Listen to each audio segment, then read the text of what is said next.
ये आपको एक कथन दिया गया है, ये आपका एक कथन दिया गया है और आपके लिए ये दो निष्कर्ष दिए गए हैं और हमसे ये बोला गया है कि इन दोनों में से कौन सा सही है या फिर कौन सा गलत है, या फिर दोनों सही हैं या फिर दोनों गलत हैं। ठीक, हमें ये यहाँ पर पहचान करनी है। ठीक, जब कभी भी आपको इस प्रकार के साइन दिखते हैं, छोटा बड़ा वाले इस प्रकार के साइन दिखते हैं, यहाँ पर देखिए यही प्रश्न पूछे जाते हैं। देखिए साइन कितने रहते हैं, तो देखिए यहाँ पर जैसे कि हम बोले कि ए इस प्रकार से छोटा है बी से, तो ये आपका सही रहेगा।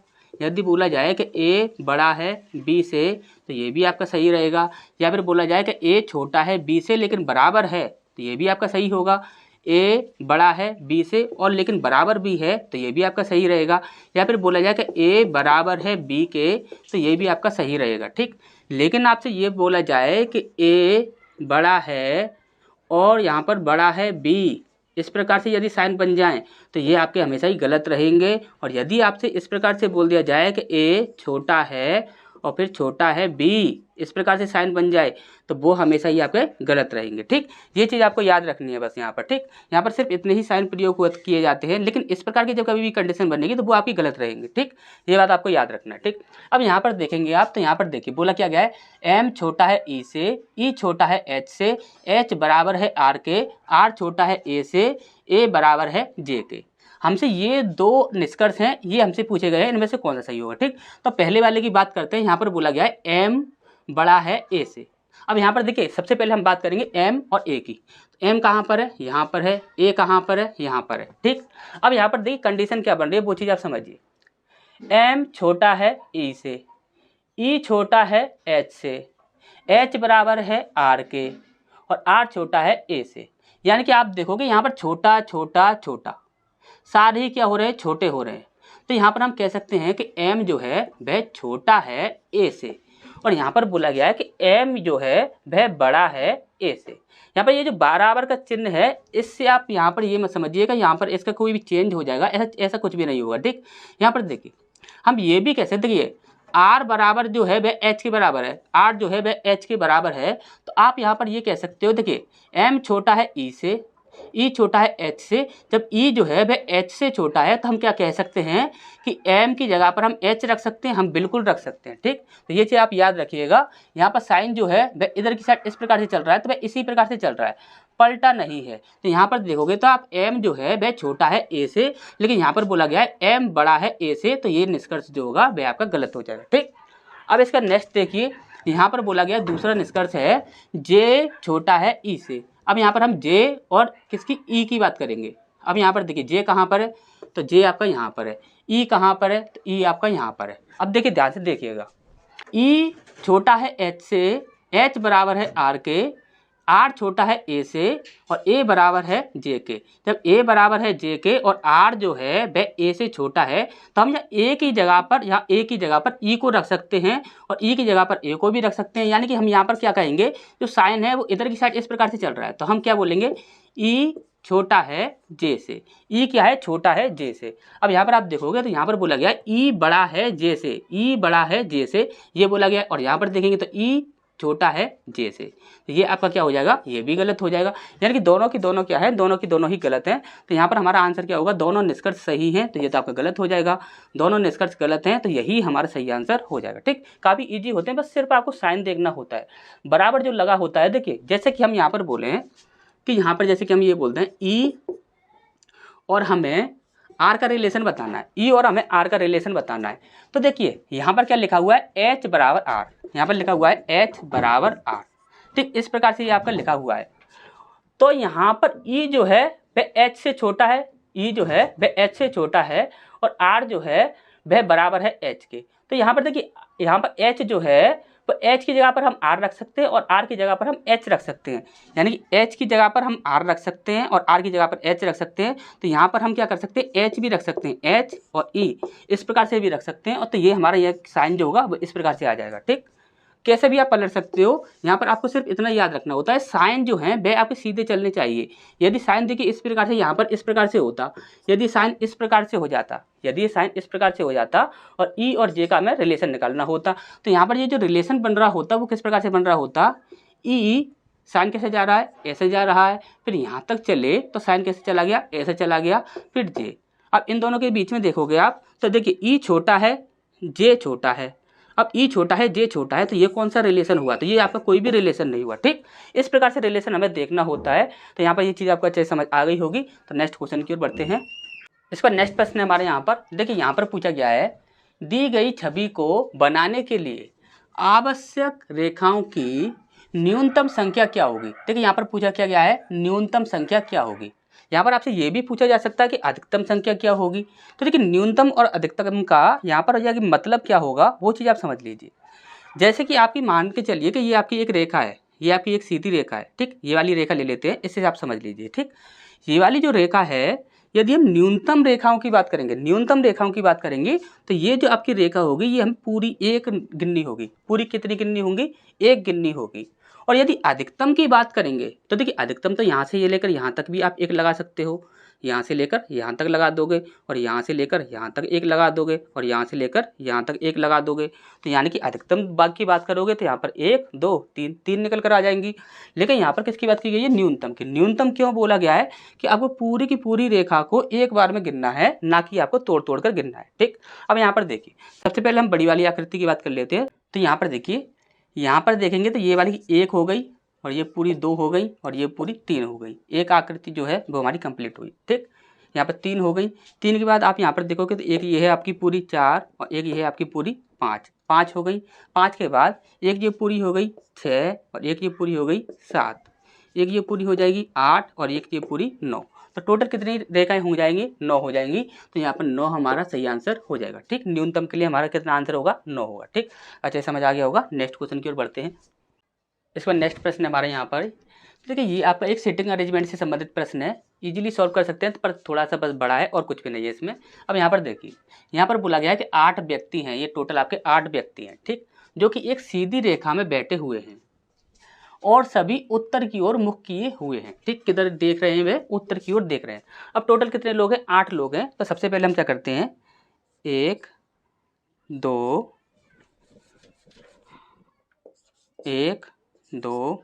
3 4 5 6 7 और ये 8। ठीक, ये 8 लोग हैं टोटल।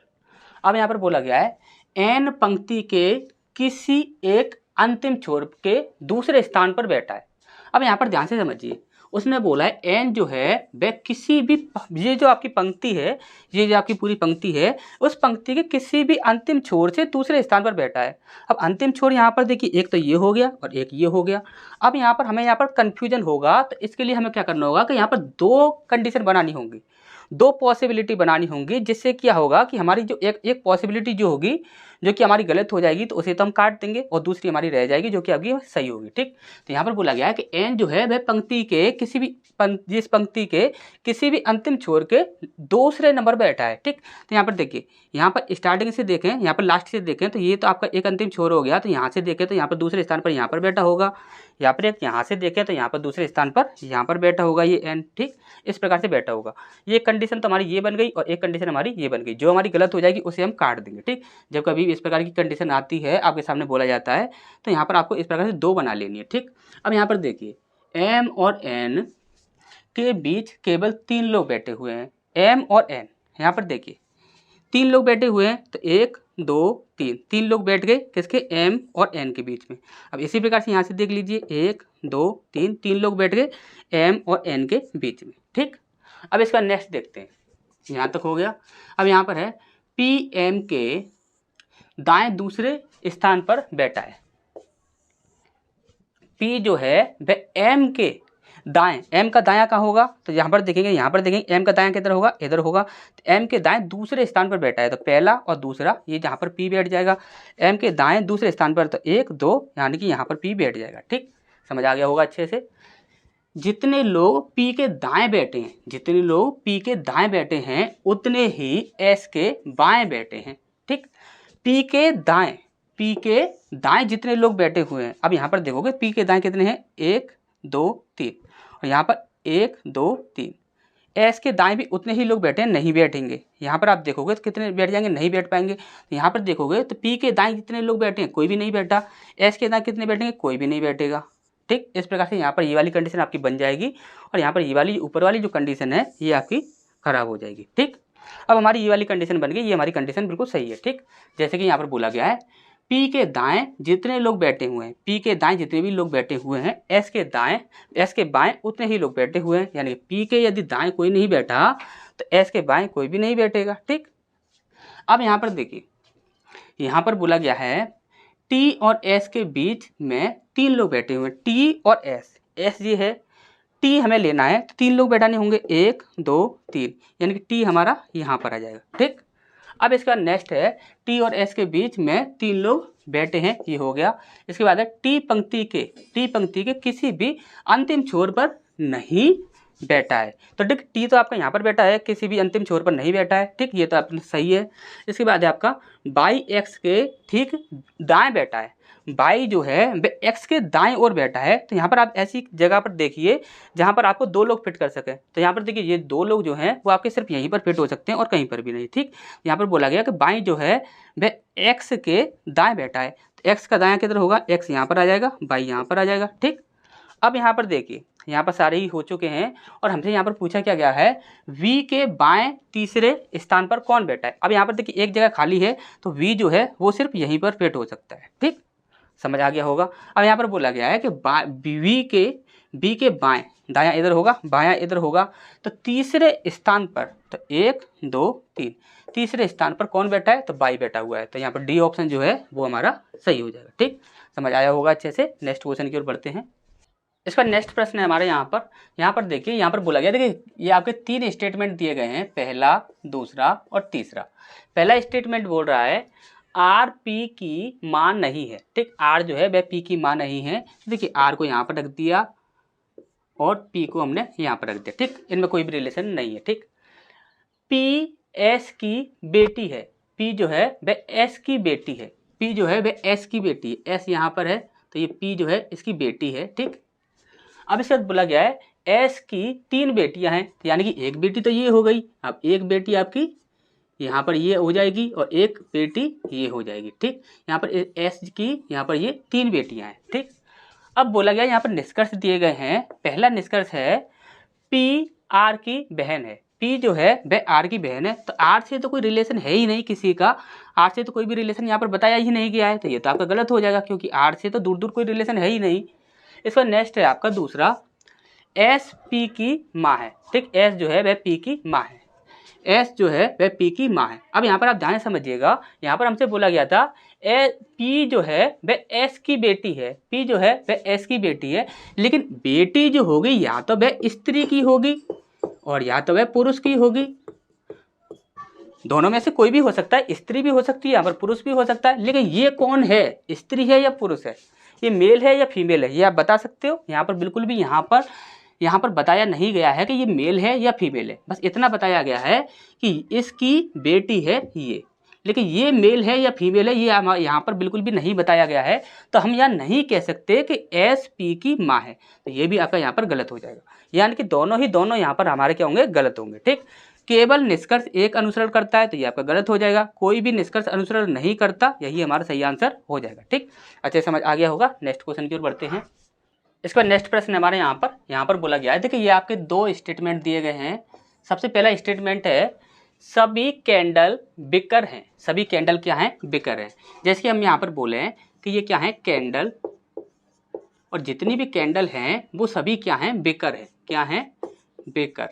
ठीक, ये सभी की सभी जो कैंडल हैं वो क्या हैं, बिकर है। ठीक, अब इसका नेक्स्ट स्टेटमेंट बोला गया है कुछ लाइटर बिकर हैं, कुछ लाइटर हैं जो कि बिकर है, जैसे कि लाइटर, कुछ ऐसे लाइटर हैं जो कि बिकर है। ठीक, अब यहाँ पर देखिए निष्कर्ष दिए गए हैं। पहला निष्कर्ष है कुछ कैंडल लाइटर है, कुछ कैंडल जो हैं वह लाइटर हैं। देखिए कुछ कैंडल लाइटर हैं, लाइटर यहाँ पर देखोगे, कैंडल यहाँ पर देखोगे, कैंडल यहाँ से और लाइटर यहाँ से तो काफ़ी दूर है, इनके बीच में तो कोई भी संबंध नहीं है, तो यहाँ पर हम नहीं कह सकते कि कुछ कैंडल लाइटर हैं, तो ये आपका क्या होगा, गलत हो जाएगा। ठीक, इसका नेक्स्ट है आपका, यहाँ पर बोला गया है कुछ बिकर लाइटर है, कुछ बिकर जो है वह लाइटर है। ठीक, अब यहाँ पर देखिए बिकर का पूरा पार्ट ये है और लाइटर का पार्ट पूरा ये है, तो कुछ बिकर का पार्ट ये है जो कि लाइटर के अंदर आ रहा है, या आप ये बोलिए कि कुछ लाइटर बिकर हैं, या फिर आप ये बोलिए कुछ बिकर लाइटर हैं, तो दोनों ही बातें यहाँ पर सही होंगी। तो यहाँ पर देखिए कुछ बिकर लाइटर हैं, तो ये आपका बिल्कुल सही होगा। ठीक, अब यहाँ पर देखिए केवल निष्कर्ष एक अनुसरण करता है, तो एक तो आपका गलत है। ठीक, बी है आपका केवल निष्कर्ष 2 अनुसरण करता है, तो सिर्फ 2 ही अनुसरण करता है, केवल 2 ही अनुसरण करता है। ठीक, तो यही आपका बिल्कुल सही आंसर हो जाएगा। इसका नेक्स्ट प्रश्न है हमारे यहाँ बोला गया है, देखिए ये आपका एक डायरेक्शन से संबंधित प्रश्न है आपका। जब कभी भी डायरेक्शन से संबंधित आपका प्रश्न पूछा जाए तो सबसे पहले आपको क्या करना है कि ऑप्शंस देख लेने हैं।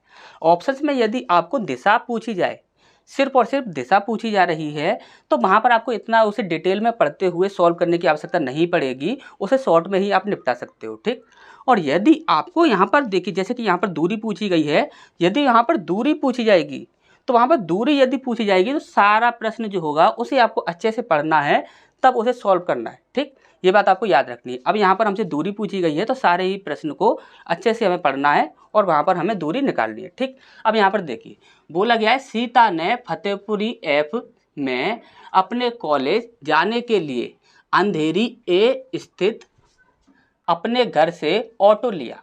उसका घर है, मान लेते हैं कि उसका घर यहाँ पर है, ये आपका पॉइंट कौन सा है, ये ए पॉइंट है। ठीक, कॉलेज की सीधी सड़क पर जहाँ कोई भी मोड़ नहीं था, कॉलेज की एक सीधी सड़क है जहाँ पर कोई भी मोड़ नहीं है, सीधे चलने के बजाय ऑटो चालक ने 10 किलोमीटर बाद मोड़ ले लिया।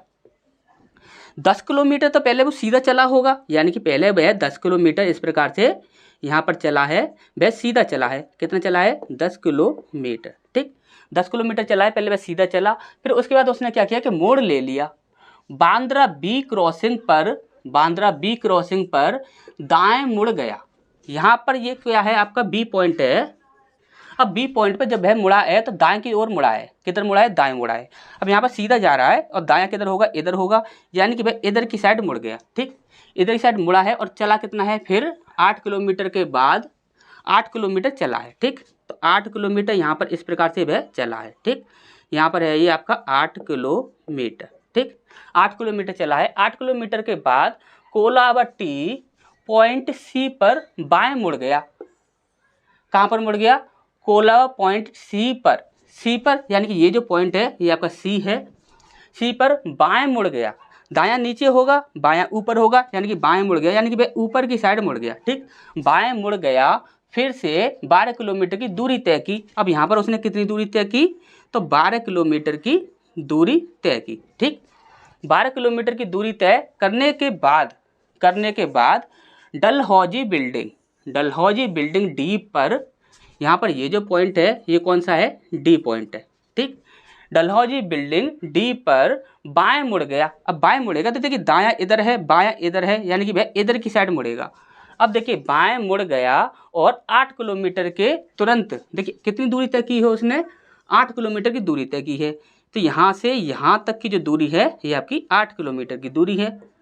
ठीक, 8 किलोमीटर की के तुरंत बाद एल्फिंस्टन पॉइंट ई पर, ये जो आपका पॉइंट है ये कौन सा है, ये आपका ई पॉइंट है। कौन सा पॉइंट है, ई पॉइंट है। ई पर दाएं मुड़ गया। अब दायां किधर होगा, तो दायां इधर होगा और बायां इधर होगा, यानी कि वह ऊपर की साइड मुड़ गया। दाएं मुड़ गया और 4 किलोमीटर की दूरी उसने कितनी दूरी तय की है, 4 किलोमीटर की दूरी तय की है। ठीक, यहाँ तक उसने क्या किया कि 4 किलोमीटर की दूरी तय की है। ठीक, 4 किलोमीटर की दूरी तय करने के बाद फतेहपुरी एफ पहुंचा। अब यहाँ पर लास्ट पॉइंट पर यहाँ पर एफ पर पहुंच गया अब है, जो कि आपका कौन सा पॉइंट है, फतेहपुरी एफ। ठीक, अब यहाँ पर बोला गया है यदि ऑटो चालक ने सीधा रास्ता अपनाया होता तो सीता ने शुरुआती बिंदु और गंतव्य होता है जहाँ पर आपको पहुँचना होता है। ठीक, शुरुआती बिंदु ये हो गया और गंतव्य ये हो गया। गंतव्य के बीच वास्तव में कितनी कम दूरी तय की होती। अब यहाँ पर आप ध्यान समझिए, उसने पूछा जो क्या है वो चीज़ आप समझ लीजिए। यहाँ पर सबसे पहले हमें निकालना है कि उसने टोटल कितनी दूरी तय की है। ठीक, और उसके बाद उसने निकालना है कि सबसे कम कितनी दूरी तय करनी थी। तो सबसे कम दूरी तय करनी थी कि सबसे यहाँ पर जो आपका देखिए यहाँ पर सीधा आप देखोगे तो यहाँ पर देखिए 10 किलोमीटर की तो दूरी ये हो गई, 10 किलोमीटर की दूरी तो यहाँ से यहाँ तक हो गई, और 12 किलोमीटर की यहाँ से यहाँ हो गई, यानी कि 12 किलोमीटर की ये हो गई, और यहाँ से यहाँ तक कितनी हो जाएगी, 4 हो जाएगी। यहाँ पर 10 और 10 20, और यहाँ पर 4 और 2 6, यानी कि 26 किलोमीटर की तो ये आपकी दूरी हो जाएगी। जो सबसे कम रहेगी, जो सबसे कम जो दूरी रहेगी वो कितनी रहेगी, 26 किलोमीटर की दूरी रहेगी। लेकिन उसने पूछा है कि जो आपकी पूरी जो दूरी है, जो अब उसने टोटल जो दूरी पार की है, उस दूरी और इस दूरी के बीच में अंतर कितना रहेगा, कितनी कम दूरी वह तय करती। तो यहाँ पर देखिए टोटल कितनी दूरी तय की है उसने, तो यहाँ पर देखेंगे तो यहाँ पर 10 किलोमीटर है, उसके बाद आपका 8 किलोमीटर है, और उसके बाद आपका 12 किलोमीटर है, और उसके बाद 8 किलोमीटर, और उसके बाद 4 किलोमीटर। ठीक, 10, 8, 12, 8 और 4। ठीक, अब इनको हमें ऐड करना है, तो यहाँ पर 8 और 2 10 हो जाएगा, 10 और 8 18, 18 19 20 21 22 की 2 हासिल लगी 2। ठीक, 2 और 2 4, यहाँ पर 2 और 2 4 हो गया। ठीक, यानी कि 42 हो गया। अब हमें क्या करना था, 42 में से हमें 26 को माइनस करना था। ठीक, 42 में से हम 26 को माइनस करेंगे तो यहाँ पर देखिए, यहाँ पर बच जाएगा आपका 6, और यहाँ पर बचा 3, 3 में से 2 गए तो 1, यानी कि 16 किलोमीटर यहाँ पर हमारा आंसर आएगा। ठीक, कितना आएगा, 16 किलोमीटर। तो देखिए 16 किलोमीटर कहाँ पर है, तो यहाँ पर ए ऑप्शन जो है वो हमारा बिल्कुल सही हो जाएगा। ठीक।